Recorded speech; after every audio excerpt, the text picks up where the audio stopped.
What's up, guys? I wanted to jump on real quick and actually give you a little tip about something. I'm in the Facebook groups and some of these forums, and I hear people talk about Audiosparx. And I told you, I think, a while back ago that there's some tracks that I'm going to release and some things I'm going to put in Audiosparx, but I'm going to put whatever I put with Audiosparx is going to be exclusive because I don't see a lot of people doing stuff that's exclusive. Unlike my experience with publishers that I deal with, other than this, everything exclusive has been what's been successful. It's gotten me placements. Very little have I gotten placements with a non-exclusive. I've got one non-exclusive publisher that's got me 2 or 3 placements. I don't know, maybe more than that. I'm trying to think. But anyway, not near as much as I've gotten with exclusive publishers. But I'm doing it exclusive. But the one thing that I see people talk about Audiosparx is like, oh man, the upload process is a nightmare. I hate it, blah, blah, blah. As I said, I think maybe in my last video I was talking about this. Embrace this. Don't fight this. Put the time in and do this. It's really not that hard of a deal. It really isn't that hard. I'm the kind of guy that likes to work smarter, not harder. And what I figured out about Audiosparx is simply this. When you're uploading, you want to do a main track, but you're going to do alt mixes. I encourage you to always do like a main and an underscore. And if the track would call for no percussion, do it. Sometimes I just do a main and an underscore for Audiosparx. Sometimes it may call for maybe just a stinger, unless otherwise requested. If you whatever alt mixes that you think that would apply, put them in there. It's not going to hurt. But I think an underscore is most important here. And depending on the genre of music, what you're doing, do a non-percussion version. But when you have a section, if you've uploaded Audiosparx, you know this. But if you haven't, check it out. It's a fairly long process, but you make sure at the top there's a box that says you can either make it exclusive or just keep it non-exclusive, the track.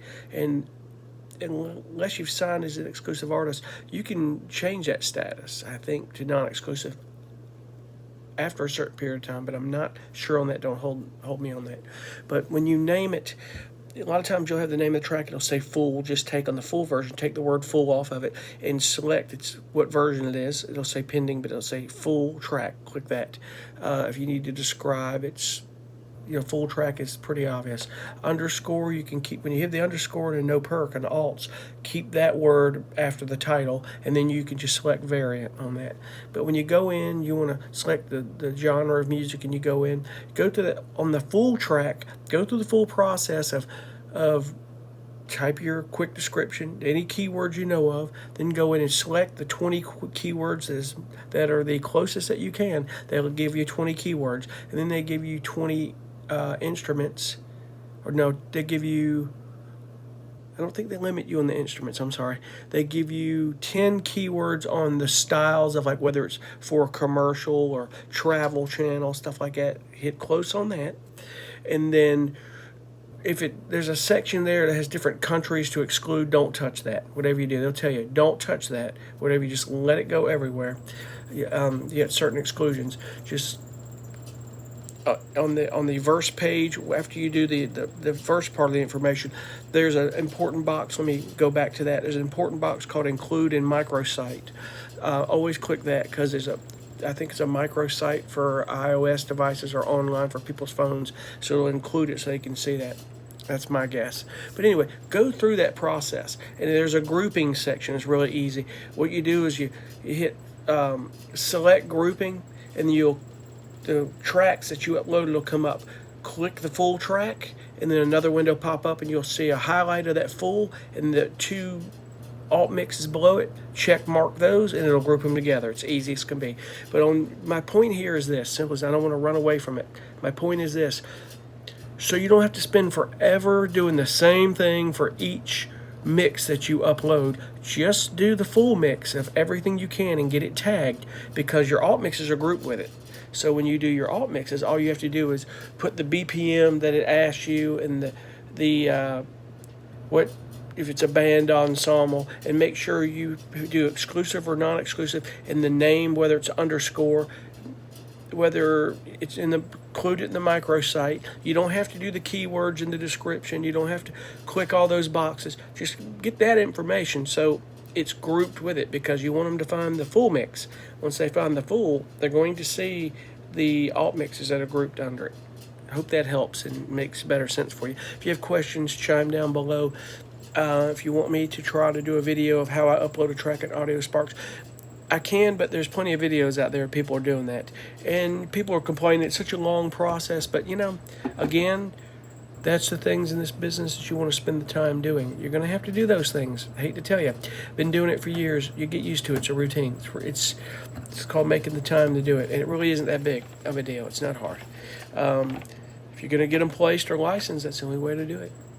So anyway, I hope you guys are well. I hope that you guys are well.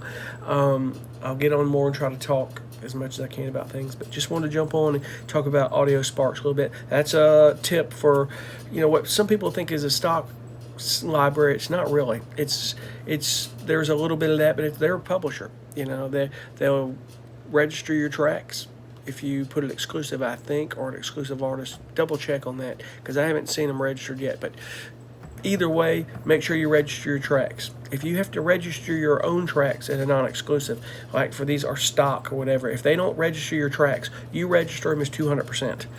That's important to do that. It's something I can talk about later if you want me to talk about it. But Audiosparx is where I'm putting my release tracks and a few side stuff. It's not going to hurt. I'm going to do it exclusive and see where it goes. The thing about Audiosparx, it's in their perpetuity, whether it's non-exclusive or exclusive. So it's in perpetuity. I would just put it exclusive. One big tip I'll give you is I wouldn't take your music and just try to spread it out to as many non-exclusive libraries as possible. One, it gets confusing if you try to take them down and put it to one library exclusive. You're going to miss one. You're going to screw up and get stuff like, oh God, I didn't know that was there and it's over here exclusive. I don't know what I'm going to do.